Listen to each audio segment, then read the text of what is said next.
रांची के रातू अंचल से एक बेहद चौंकाने वाला जमीन घोटाला सामने आया है, जिसने प्रशासनिक मशीनरी पर गंभीर सवाल खड़े कर दिए हैं। बेलांगी मौजा स्थित खाता संख्या 20 में दर्ज 5.19 एकड़ जमीन को, जो आधिकारिक दस्तावेजों के मुताबिक वन भूमि है, उसे फर्जी तरीके से जनरल प्लॉट के रूप में रजिस्टर 2 में दर्ज कर दिया गया।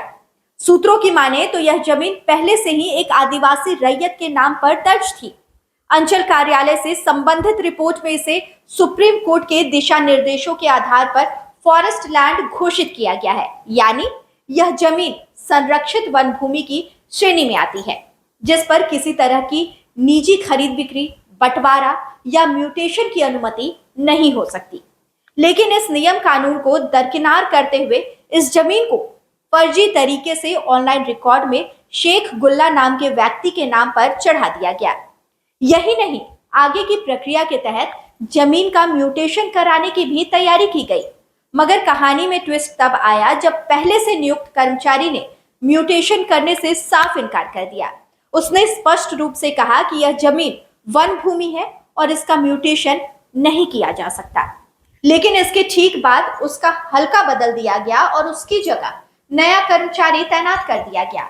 इस पूरे मामले में सबसे अहम भूमिका रातू अंचल के अंचल अधिकारी यानी कि सीओ रवि कुमार की मानी जा रही है। बताया जा रहा है कि उन्होंने 3 केस 3454, 3456 और 5078 के आधार पर कुल 4 एकड़ 69 डिसमिल जमीन का मालिकाना हक फर्जी तरीके से बदल दिया। हालांकि सीओ रवि कुमार ने इस पूरे प्रकरण पर चुप्पी साध रखी है। पिछले 15 दिनों से उनसे संपर्क करने की कोशिश की गई, लेकिन ना तो वो कार्यालय में मिले और ना ही उन्होंने फोन उठाया। वहीं जब लगातार.in ने इस खबर को प्रमुखता से प्रकाशित किया तो अंत में प्रशासन हरकत में आया।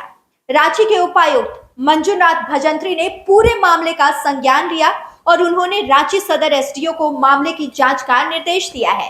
बता दें कि एसडीओ को 1 सप्ताह के भीतर जांच रिपोर्ट प्रस्तुत करने को कहा गया है। जांच के आदेश के बाद अब उम्मीद जताई जा रही है कि दोषियों पर कार्रवाई की जाएगी। लेकिन इस मामले ने अंचल कार्यालयों की कार्यप्रणाली पर एक बार फिर से सवाल खड़ा कर दिया है कि आखिर कैसे सरकारी दस्तावेजों की धज्जियां उड़ाकर करोड़ों की जमीन हड़पने का खेल रच लिया जाता है और जिम्मेदार अधिकारी मौन साध लेते हैं। सिर्फ रातू ही नहीं, अब काके अंचल भी जमीन घोटाले की आंच में आ गया है। काके के अंचलाधिकारी यानी कि वहां के सीओ के खिलाफ भाजपा नेता बाबूलाल मरांडी ने गंभीर आरोप लगाए हैं और इस संबंध में डीसी को पत्र लिखा है।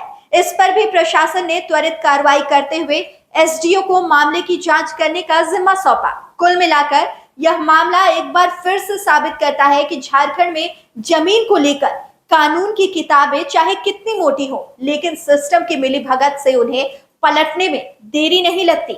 अब देखना यह होगा कि क्या इस बार कार्रवाई सच में होती है या फिर यह मामला भी बाकी घोटालों की तरह फाइलों की ढेर में दबा दिया जाता है।